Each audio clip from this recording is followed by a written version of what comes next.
मुल्क भर की तरह लाहौर में भी बारिश का सिलसिला जारी है, जिसकी वजह से वहाब रियाज, जो कि क्रिकेटर भी हैं और मुशीर वज़ीर आला Punjab youth affairs and sports भी हैं, सोशल मीडिया की तनकीद की जद में आ गए।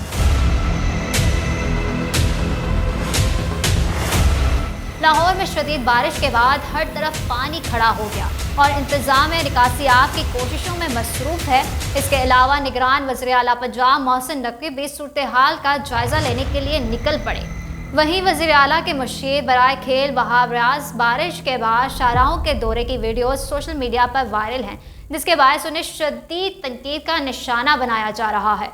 सोशल मीडिया पर वायरल एक वीडियो में देखा जा सकता है कि वहाब रियाज स्पीड में गाड़ी चला रहे हैं, जिससे मोटरसाइकिल पर जाने वाले फैमिली और दीगर पर पानी गिर रहा है। कौमी क्रिकेटर के इस अमल पर सोशल मीडिया सार्फिन ने सख्त रद्द अमल का इजहार किया।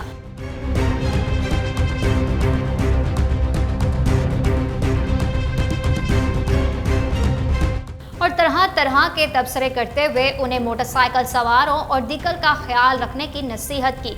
बाद सोशल मीडिया सार्फिन ने उनसे इस्तीफा लेने का मुतालबा किया है। वहाब रियाज की एक और वीडियो भी वायरल है, जिसमें देखा जा सकता है कि वो एक शाहराह पर लॉन्ग शूज पहनकर पानी में खड़े हैं और आने जाने वालों को देख रहे हैं, जबकि कैमरामैन उनकी वीडियो बना रहा है।